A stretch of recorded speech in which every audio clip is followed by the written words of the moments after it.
Resident Evil bosses largely fall into two categories. They're either the final boss, which usually translates to you having to survive long enough to only shoot them with a surprise rocket launcher, or they are the other type, and they suck. They are unfair, they always require you to move faster than you can, you are always vastly outmatched, and always result in you dumping all your ammo into them like a sponge. And don't get me started about health. The bosses, without fail, will be able to one or two shot you and will always require you to use most of your healing items. When I think about good boss design, the first thing that comes to mind is tough but fair. Let's take Margit the Fell Omen from Elden Ring, a boss that has been analysed to death by now. Margit functions as the first major stumbling block in Elden Ring. You, up until that point, most likely have not faced any major bosses. You need to use all the skills you've learnt to be able to overcome him. Provided, of course, you can dodge and find the correct windows to hit, eventually you will win, even if you can't manage it straight away. Going and collecting some extra levels, by the way, to give yourself a bigger buffer, is also a valid strategy. You have options, so the fight always feels fair, even if you can't manage it on your own.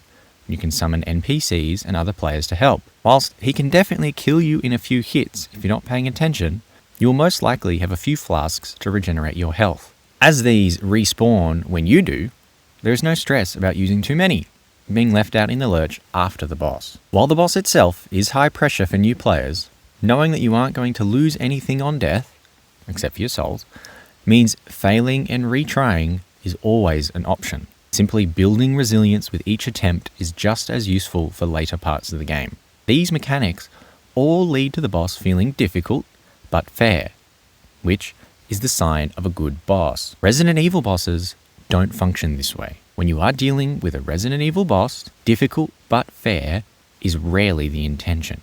Instead, you're dealing with clunky movement systems, high damage attacks, and very limited ammo and healing items. Very rarely do you have any other option besides just attempting the fight over again when you die. You can't go and gain levels, you can't go and collect resources, you simply need to do better. These harsh limitations mean you're left feeling usually like you're just there to get killed, or barely scrape through.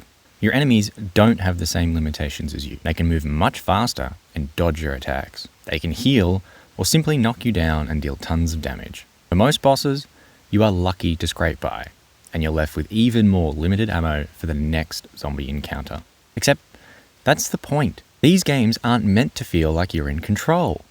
Even the later games that are more action-focused still don't want you to feel like a badass. You're supposed to feel like you're going to lose.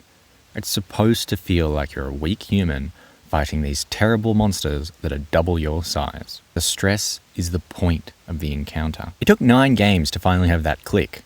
All the features I just mentioned are the parts that I would complain about. It's a shame I didn't realize they were there by design. I thought it was a bad thing, but it's actually a good thing. I've remained stressed about all these boss encounters, even on follow-up playthroughs.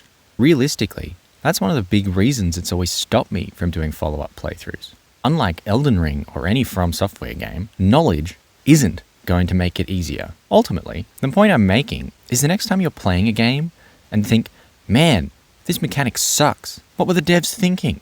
Maybe they were thinking they want you to think it sucks. Being stressed is sometimes the emotion that they are going for. I mean, they might want you to feel like a badass at the end, but a lot of the time, stress is a good thing. Alright, thank you for listening. This was a rather short one, so I hope you made it all the way through.